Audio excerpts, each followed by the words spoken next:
Hello, everyone, and welcome back to the Crash Couch. I am your host, Chris. Today, we are going to be talking about episodes 8 and 9 of the 5th season of The Expanse. Took a week off just so we could have a slight break and deal with some schedule changes, but we are here now to talk about that. Today, I have Ernie with me. Ernie, how are you? I'm doing pretty good, my friend. Ready to talk some Expanse. Very nice. And we also have Joel. Joel, how are you? I'm doing well, besides the fact that I threw out my back and I'm hurting. But I'm sober right now, so I'm just taking some meds. So if I say anything stupid, it's because it's probably going to be a stupid comment. But oh no, I'm here. I'm happy to talk about The Expanse anytime. I feel like I'm in space right now, and I just got bounced off a bulkhead. But I'm here. And just let it be known that Joel did not just throw out his back because he's old. He actually did something to it. Is that correct? Yeah, I was trying to ice skate on the Rideau Canal in Ottawa. There's an old canal, which is a heritage site, and you can skate on it for about 6 miles. And let's just say age, the lack of talent, and some bad luck. Yeah, it didn't end well. Let's just say that. And that was 2.5 days ago, so I'm still hurting badly. But Ooh, threw on some hockey skates, eh? I did, and I'm not much of a skater to begin with, and I think I need to stick to bars. That's my sports. That's a good sport to be a part of. There you go. But here we are, talking about The Expanse. Well, I'm glad that you are fighting through the pain and joining us for these two interesting episodes. We'll just leave it at that. Compared to Drummer, I think Joel has it pretty easy. So, yeah. Let me just say, I'm more empathetic to what's happening with Drummer, and especially to Naomi. Just the struggling, the suffering. Yes, I'm all about suffering right now, and we have several characters going through these intense periods of their lives, just full of suffering and grief. It's fun TV. Rather than split up episodes 8 and 9 into separate discussions, because I feel like they kind of work pretty well together as almost like a two-parter, maybe we could just talk about the beginnings and ends of at least the character arcs in both of the episodes. I think that would be perfectly fine. I want to start off with Naomi, who had another kind of interesting dilemma. She's really been relegated and I say relegated in a nice way, because I know that could be taken as a negative comment, but she's sort of been relegated this season to a lot of performance has to come from Dominique in this season. And it's a lot less reliant on, actions or set pieces or these top moments. It's a lot more about what, in this case, the actress puts into the portrayal of the character. And, regardless of whether or not you think that it was boring or if it was just, for the lack of a better word, filler or something along those lines, I really think that over these two episodes, we really get to see just how strong of an actress that she is, having to deal with, being on a ship by herself with no food and nothing to drink and, no supplies, and pretty much just feelings of hopelessness until she comes up with her plan to change the recording that is going out, which I thought was just a really neat little twist at the end of episode 8. I've just been really impressed with her this season, even if she hasn't had a lot of major things to do. She's had a tremendous amount of character development, and I really do think that the performance of the actress really brings that out of the character and really gives her a way to shine in a way that we weren't really used to before, and in other shows might become a little stale and tired. What do you guys think of that? I think Dominique Tipper is doing an amazing job in this season. Now, I may have some issues with the season itself, but with Dominique's acting, I think it's superb. You can tell a good actor by how they do their screaming and crying, right? I know this sounds kind of flippant, but there's scream queens, and then there's actors who can scream and just just show agony through their vocals and through their body language, which makes it completely believable. And I think Dominique Tipper is hitting all the key acting points just to express that through her character, through the suffering of Naomi, through, of course, not just the physical things, like I said, encountering hard vacuum, for instance, and all that stuff that's happening right now on the ship, but even emotional turmoil. Her relationship with her son, that's a big one with Philip. And again, her other relationship with Marco. Yeah, that may be off-putting, but she still has a relationship with him in the sense that, he's her ex. So that's going on. So you have emotional turmoil, you have physical turmoil, you have mental anguish, all this stuff. And Dominique just sells it. Good on her. I 100% agree with both of you guys. I think it takes a lot of courage for an actor and actress to carry an episode, such as episode 8.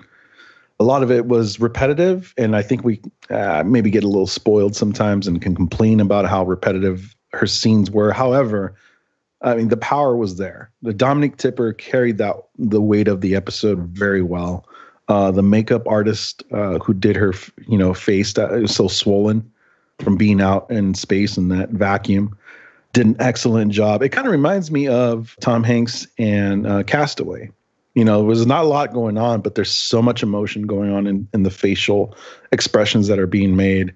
And I think they did a great job of making it feel like a dire situation.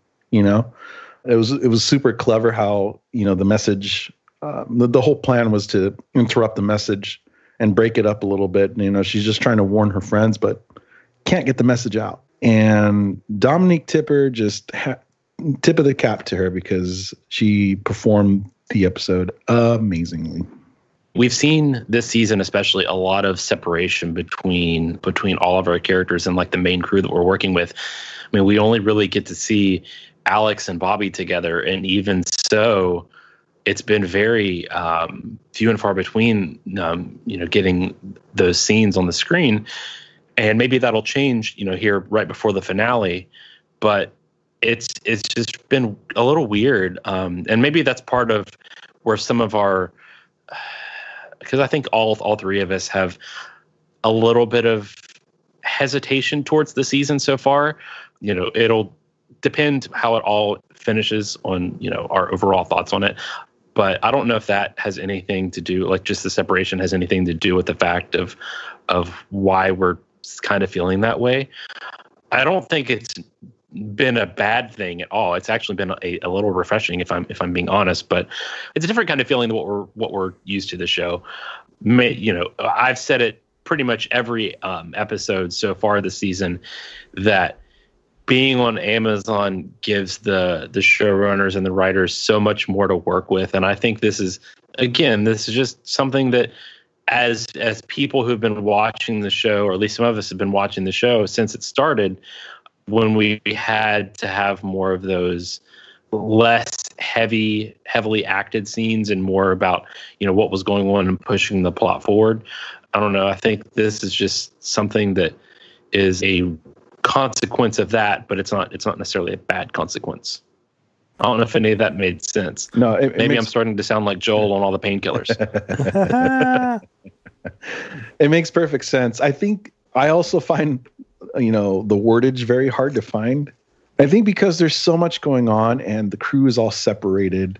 There's something going on with Avasarala. Amos and Clarissa are on Earth, and Bobby and Alex are on the Razorback. I think there's so much going on and so many pieces to hold on to that it felt like that episode slowed it down so much that it was a little bit uncomfortable for me.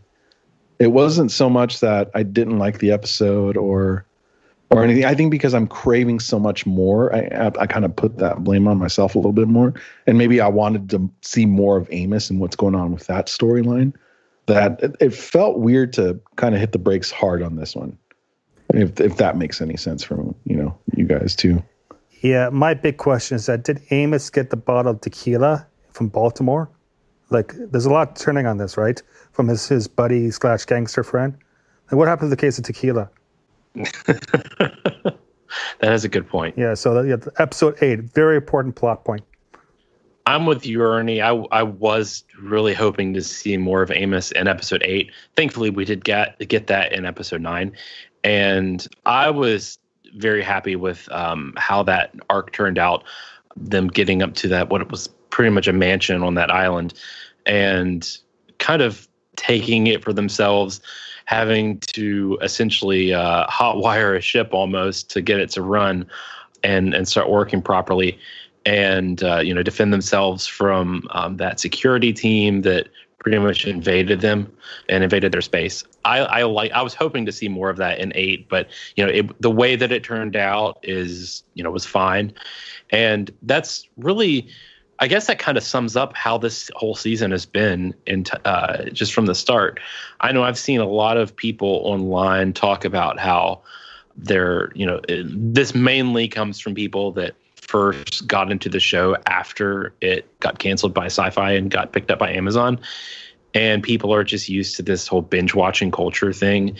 And I feel like, oddly enough, this season would benefit more from people who are binging it rather than the week to weeks, maybe in like overall interpretation. I don't know if you guys agree with that or not, but looking back, any of the shortcomings I thought episode 8 had were really solved up by 9. And I'm hoping that with the finale, any of the shortcomings with just the season as a whole will be maybe tied up like with a bow or something. But we'll just have to see. But yeah, I think the Amos storyline was really it was really good to see that kind of come full circle for him and Clarissa, because they've already been through so much together. And it's an interesting dynamic that they have between those two. I think the chemistry is between the two actors is very, very well done, and I'm glad that we can get those two in more than just a couple scenes here and there like we did earlier in the show. Hey, Chris, did you catch the name of that security team which came into conflict in episode 9 around the mansion? No, and it may have been said, but I've tried to watch with subtitles to get those bits, but I don't recall now. It's great. It's precious. So the captions shows it as pink water. So it's a play on Blackwater. Yes. That's just classic. A bunch of probably ex-military security people out of their elements and doing it badly, and you see that in the dialogue with the shakedown. Just pink water. Oh, that was great. I think episode 9 did really good at telling the story as far as like Amos and Clarissa, how shitty of a situation would be. And I feel like there's a lot of realism in those types of storylines where people would try to band together, the weaklings, would try to band together, and then there would be the other, like, quote unquote gang that would try to take over supplies. And kind of a scary thought, if something were to happen here on Earth, like, would people go full on martial law? But I don't know, I kept thinking a lot about Clarissa in this episode, where, that whole theme of, I'm going to use this term, and I don't mean it in a religious way, but kind of, it gets the point across, but how much does somebody have to pay for the price of their sins, right? Clarissa did some awful things, and here we are watching her trying to function and be the moral bar, so to speak. And I don't know. I just kept thinking about that, because you have the whole moment, even in Star Wars, where Darth Vader, is redeemed, and you kind of forget that he's killed millions of people, But with Clarissa, I think it's an interesting storyline, because she is literally just was somebody who was trying to protect her family and somewhat get revenge, but now she's trying to do the right thing. She's preventing a lot of conflict within the faction, with Eric and Amos, who I guess do we have to start naming him Timmy now? So, but I like that storyline, for me at least, that was kind of in the back of my mind. Like, what is the price of sin? That's interesting, Ernie, because I didn't see it as a redemption thing for her. I saw her maybe just a bit that she's trying to incorporate this idea of a tribe where you incorporate the weak and the strong. But the tactical side of my brain was just going nuts in episode 9, just thinking, what are you doing, right? In terms of tactics, I'm with Amos, and I'm with was the other fellow Eric. If Pinkwater shows up with machine guns, and they're doing a shakedown on you, right? Okay, you need to move fast, and you need to set up a defense perimeter. You need to actually incorporate some defensive tactics. And that firefight in episode 9, my God, that's probably the worst firefight I've seen, because we don't have numbers about how many hostiles that were coming and attacking. Probably, I'm guessing, a company size, or at least a couple platoons, because it was a whole line of flashes towards the forest area. But they had no scouts. They had no defensive line of sight stuff outside of people just walking around with bright lights behind them, silhouetting them. It just obviously they're not going to show real tactics in a sci-fi TV show, but man, just make an effort. That's all I ask. Okay. Rent's done. Agree with you, Joel. Rent is done. It was pretty bad. It's a pretty bad firefight, and just oh, really?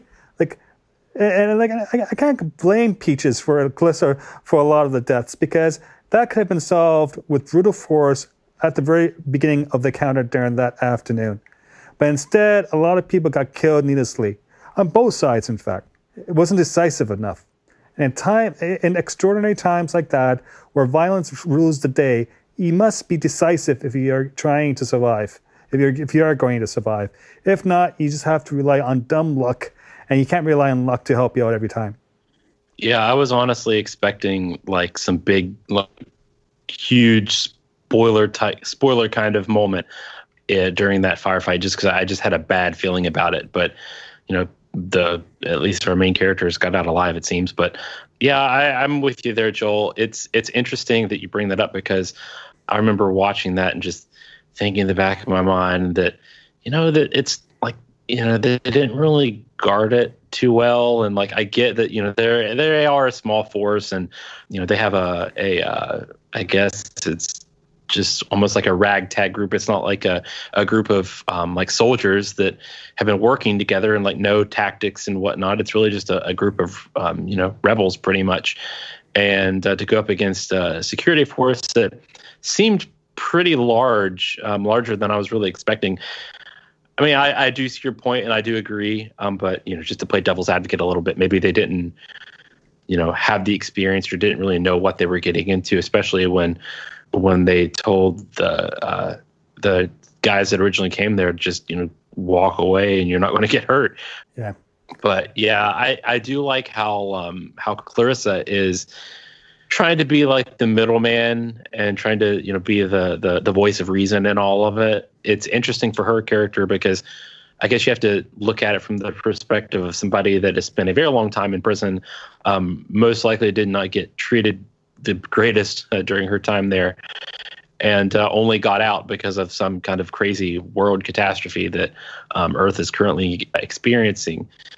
So maybe she's trying to redo her life the best way she can, and like Ernie said, pay for her sins. But yeah, I like she's probably been my favorite part of the season. Really, Amos's storyline just in general has been fantastic. I think there's not been really anything bad about it that I could really say, but having her join him has been very, very, very, very nice, and just interesting to say the least. Yeah, I can see where Clarissa's trying to get at, and her character is definitely developing in a good way, I think. It's just that the circumstances has changed, where old Clarissa probably would be a better fit than new Clarissa. And just going back to this first time this patrol of security folks showed up at the mansion, you have to wonder, if all these guys had executed, there's 5 or 6 of them, would their teammates come looking for them? Possibly, right? So it would not have prevented another attack. It may have delayed it by maybe a day or two, which maybe all they needed to get off the planet. Makes you wonder if any more lives would have been saved had they ambushed the security team, and not let them go. They have got more weapons and arms from them, right? But I don't know, if someone shows up on property and decides that they're the law without the proper legal authorization and is shaking down food and your helicopter, no, they're thieving. They're pirates, except they're on land. So they're raiders, right? Yeah, it's not going to end well. One character I was really surprised to see get the kind of development that they did was Avasarala. I know that earlier this season I had made some kind of comment about how, she's kind of the politician that sort of just kept off to the side, that's been there, done that, has the experience, and might be getting a little bit of a break from the political life. But that quickly turned around and did a big 180. Now we see that it all started with her joining the cabinet of the new Secretary General, and that did not go well because she was really against the retaliation by the UN to the belt, which I kind of don't blame her. Like, I almost get this very I do see some aggressiveness from Avasarala the character, but I feel like she also has this gentle calmness to her in a way, which is very odd to say, given who I'm talking about, that she's not like wanting just to run in and do something just for the sake of doing it. Like, she's willing to take a step back, think about her actions, and be like, yeah, like, we should maybe retaliate against it, but like, is that going to do more harm than good? And just her sort of grappling with that throughout these 2 episodes, which eventually leads to after they sort of kind of go behind her back and do the attack anyway, when she just like storms out of the cabinet and just resigns. Like, that was like, I was really pleased with that, and it just made me like her even more than I already do, which is saying something, because her approval rating would be very high in my eyes, to use a political analogy there. Yeah, I like the fact that in this season, she is emotional. We're seeing Avasarala's emotions at play, but she's also a rational actor, whereas the other people in the room, they just want to strike back. They just want to go out and do their worst and just fight all bolters, right? You see that in the Secretary General David Pastor. You see that in the head of the UN military. It was Delgado, played by Michael Irby. You just strike back and strike them hard. Treat all borders the same. Treat them as a united front, which tactically and strategically is a mistake. And Avasarala sees that. Despite the fact that she lost her husband, despite the fact that millions are dead, she sees that this is a bad move. She's a rational actor, yet she's emotional, but emotional in a good way, not in a flippant, irrational way. Avasarala's storyline, I feel like it should be the soul of this season. Her storyline is so great, and a lot of what you guys are saying, I completely agree with. Because, her experience puts her in the field of vision that she can see the court, so to speak, and what's happening and who to pass to and who not to. I feel like the strike that they decided to go forward with was kind of something that happened in World War II. It was the missions where they decided to go bomb Tokyo, after Pearl Harbor. And they call it the Doolittle raids. The Doolittle raids were interesting because it did something interesting for Japan, where Japan was a little furious that they actually got attacked in their major city. But also the Doolittle raids really didn't do much but send a statement. And I felt like that attack on this one was more of just a statement, because it really didn't prove anything. But it did create, a division in the actual cabinet itself on what they should actually do. And of course, with Admiral Delgado, he's thinking very militaristic, like, just kind of tell me what to do, go forward, and this is what I think you should do, and we'll go forward. Where Avasarala is more like, no, there's the pieces are more technical. It's not a chess game. It's not a checkers game we're playing. We're playing chess, where you actually have to see the players involved. And I really like that storyline because it does show a lot of her growth. Where she was more of, I don't want to say the slimy politician, but she definitely was playing the game of politician, where this is more like she knows humanity hangs in the balance with what's going on, and she understands that. And the other thing I'd like to add on that was I like that she's admitting to herself too that Arjun, her husband, is gone, and added his name into the floating hologram thing that was going on. And that was kind of a powerful moment in a moment of weakness, in a moment of grieving. So her storyline is fantastic. I love it. I liked how, you've really been able to tell over this last few episodes, at the start of the season, right after the attack, she's, leaving messages for him. And she's like, I'll never stop sending you messages until I hear from you. And then, we don't see that for a bit. And she just, you catch her looking at her, her communication device, and you're thinking, is she ever going to really come to terms with it? Or, is her husband ever going to get back to her? Is there some, miracle that he survived?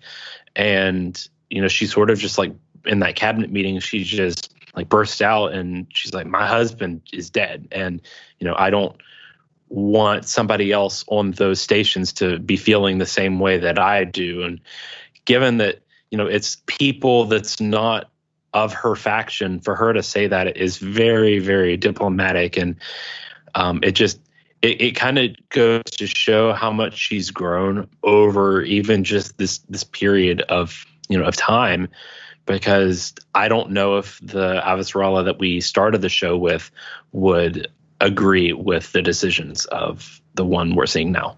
I don't think she would. I think she's grown over the last 5 seasons. Right? She's not just ends justify the means type of person. Her lens, her viewpoint is wider now. She's seeing the full chessboard, not just the center of the chessboard. To use the analogy Ernie brought up as a chessboard player versus checkers. No, I think she's matured a lot as a leader and as a person. I think a lot of that maturity comes from loss, though, too. Arjun's death is really affecting her, and it's making her crack a little bit, but in a good way. She's become more of the leader that Earth is needed through her husband's death. I like that. It's a good storyline that advances her character so much more. I like the politics of the season. I know that this is a very political show, and it's something that has been a focal point for really just everything, and it's been handled in different ways depending on what season we're talking about. But this one just is really fascinating to me. I like seeing, thankfully, only fictional stories and not real life stories, where you have this sort of abrupt political situation, be it some kind of change in power or this big event that's happening in a political perspective or a viewpoint. I like seeing how those be played out and how they can maybe be compared to something that would be happening in the real world, and anything that really involves that I'm a fan of. Just to see it in this season right now has been a real joy to watch, at least for me. And now that they've had this vote of no confidence, and she is going to be the back to her old position as the Secretary General, will just be really really weird in a way, but also maybe bring a little bit of feeling of being familiar to probably this season, the end of this season, and what I assume will be the start of the next one. So I'm curious to see how that will go. Now, as for the rest of our characters, Holden unfortunately doesn't really get too much in these in this episode. He's still trying to figure out what to do and where to go, and eventually he starts heading towards Naomi. Same with Alex and Bobby, but we're kind of skirting around the issue of Drummer, who, in my opinion, we can talk about Naomi all day, we can talk about Avasarala all day and Amos all day, but Drummer and Kara G's performance in this is just absolutely fantastic. Dude, she had the best line this season, I think, where she said, "How much shit do I have to eat before I gain your respect?" Which is such a Drummer thing to say, but also it's also another strong female character. It's weird to see her in the situation that she's in, where she has almost no power because she knows she's getting stabbed in the back a little bit, or information's being held, and she's kind of tied up to the leash. They're not letting her loose, and that's because they've kind of had to pledge allegiance to Inaros. And I really like her storyline a lot this season too. Yeah, I love her storyline, and it's interesting because in I believe it'll be episode 9, when she's actually having not having a good day and crying and shouting at her I think lover / friend, right? Okay, it's interesting. You can actually hear the actor's real address come out. Because, of course, Kara G is native. She's born in Calgary. She's a Chippewa, American Indian, right? So Ojibwe. And so I detected like a native accent there, which I haven't detected that with her before in this series. It's always been Beltonese, right? It sounds like something like that. I just found it really fascinating where we get these snippets of different cultures layered in the dialogue, and it comes out when there's strong emotional dialogue. I thought that was a very nice touch. You want to hear something silly I was thinking about, or question I had? Is Kara G's character, obviously she's playing Drummer, is that eyeshadow that she puts on all the time, or is that actual tattooed eyeshadow? Interesting. I don't know. That's an interesting... I wonder if they explained that in the book, or if anybody even thought of that, because clearly she has the black eyeshadow every time. Right. Every single time. So I'm wondering if it is a tattoo. And we're seeing more tattoos on the Bolters in the later seasons. That's becoming more of a thing. Yeah, I don't know, Ernie. Good question. Yeah, I don't know if I've ever seen that discussed, Ernie. So that's a very good observation. It wouldn't surprise me though if it was some kind of like tattoo, because that is, they're very well known for having those.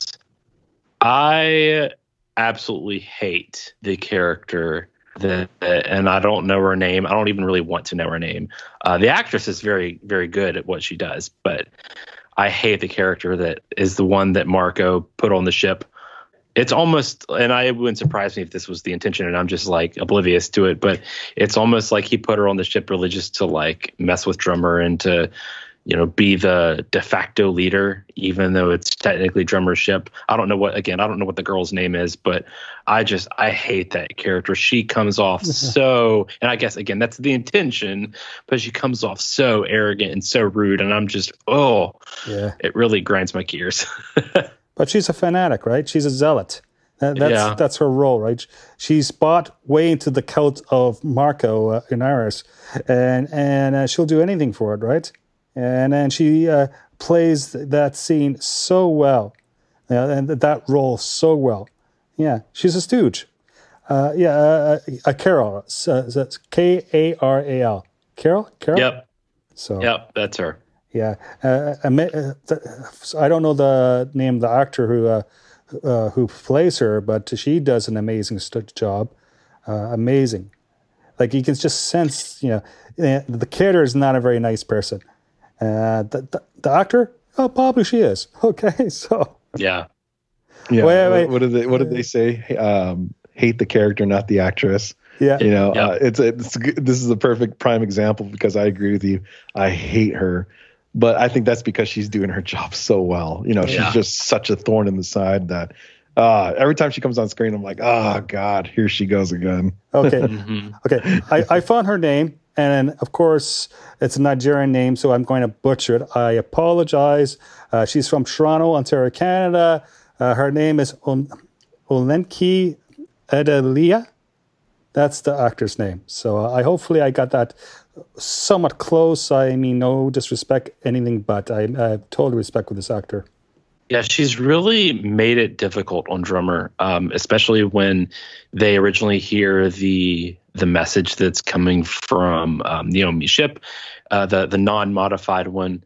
And that's what throws Drummer into this fit of rage. Like, she's already lost Ashford, she lost Fred Johnson.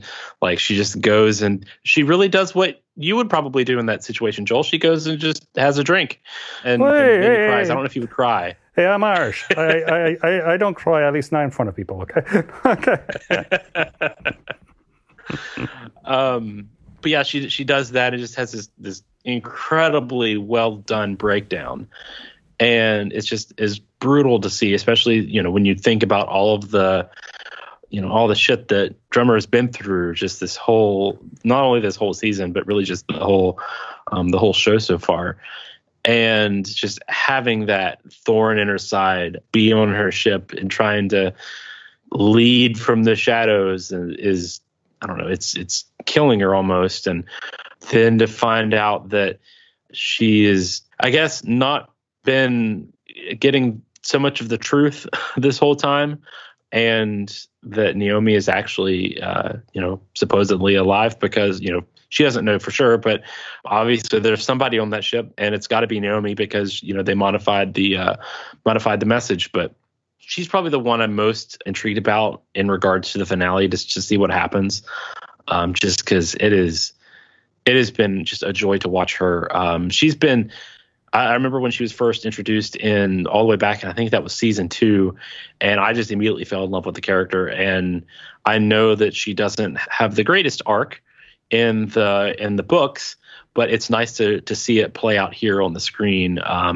And the fact that we're just getting this is just so great. It's pretty surprising to me that Drummer is still so in love with Naomi too. I think that's another arc that I'm liking, because it's making her a little crazy and not think so clear in her decisions. So she must have really loved Naomi, and that must have done a number to her in order for her to act the way she's acting now. Yeah, I think Drummer is just feeling her own mortality. She's feeling her age and her, the mileage, so to speak. And she's lost control, right? And she's used to leading and being her own person and leading a team. And now she's just a lapdog for a person she hates. I wanted to bring up another thing too, just the manipulation. Also, moving on to subjects, the manipulation of Marco Inaros and his son. That scene where he tells his son that Philip, that she's left us again, and used that against him. Oh my God, that angered me so much. He's doing such a good job to get under my skin. Marcos is such a good, just bad guy that you want to hate. Oh yeah, he's a jerk. I absolutely hated that one scene. Like, I hated because of what he was doing to Philip, but you see that scene where he's just talking about how, Naomi just wanted to leave them again. And I had this little bit of hope that Philip would sort of turn on his dad and go with Naomi, or, help turn on some kind of like rebellion in the ship and go against his dad, even if, it's not completely going against the belt, but at least going against, what he's trying to do. But just to see that he's pretty much all into it now is just, it's heartbreaking. And it just makes you so sad to watch it. Well, was there anything else in this episode, or these 2 episodes actually, that you guys wanted to chime in on? I think we got everyone. I hope I'm not missing anybody. I don't have any character-specific thing, but is it wrong for me to take enjoyment at the end of episode 9 when the shuttle launches off and all the bad guy security people gets fried? I took satisfaction. Oh, I loved that. I thought that was cool. Yeah. So it's okay to feel good about that. I'm just checking. Yeah, I feel great. I don't want to turn. I don't want to turn into like an Amos or something, but maybe I am. Who knows? Ernie, you have any last thoughts on these 2 episodes? No, I definitely feel like they've built up a good moment to see what's going to happen with the ship that Naomi is on and those worlds colliding. I'm looking forward to that. But I feel like we did talk about everything we needed to, or at least I got everything off my chest. So sounds good. Hopefully we can all come back for the finale, and maybe for once we'll have all 5 of us here in the same room at the same time, the same virtual room at the same time. That would be nice. We'll have to see. But that is going to do it for this episode of the Crash Couch. If you want to follow us on Twitter, you can do so at Crash Couch. Can you believe that we are almost at 1,000 followers? That's insane. I remember. It is insane. I remember when I was, we were probably, I think we were just somewhere in season 2 maybe. And I tweeted out just kind of casually, hey, like, we're almost, I think it was probably like 200 followers at the time. I said, we're almost at 200 followers, or maybe even 100. Let's get us there. And Ty on the James S.A. Corey account tweeted it and was like, hey, forget 100 followers. Let's get to 200 or something along those lines. And we just, have grown from there. And we really appreciate the support and everybody that continues to listen to us and support us and follow us and interact. And I know it's been a little weird with everything going on in the world and the fact that we're a streaming show now and not a weekly comes on at 9:00 Eastern or 10:00 Eastern show anymore. But we're still a community, and that's what matters. If you want to follow me on Twitter, you can do so at The Curse of Chris. Joel, where can people find you? I'm on Twitter at Joel, Joel _ my last name is Welch, Welch. So Joel _ Welch on Twitter. And what is the name of your podcast? All right. I do have my own pubcast, so to speak. It's a sci-fi pubcast, which I do with some other folks where we talk about general themes and properties in science fiction and pulp culture. It's quaint. Let's just say that. It's quirky, strange, and insightful. So it's a sci-fi pubcast. Give it a listen. Yeah, you said that you had your own pub there, and I was like, "Wait a minute! Did something happen that I'm unaware of?" Give me time. Thanks for the invite, Joel. Yeah, give me time. Just one winning lottery ticket, and that's all I need. And Ernie, where can people find you on the internet? Hopefully not Googling me, but you can find me on Instagram at Your Buddy Ernie. All right. Well, that is going to do it for this episode. We will be back for the finale of the 5th season of The Expanse. Until then, take care, everyone.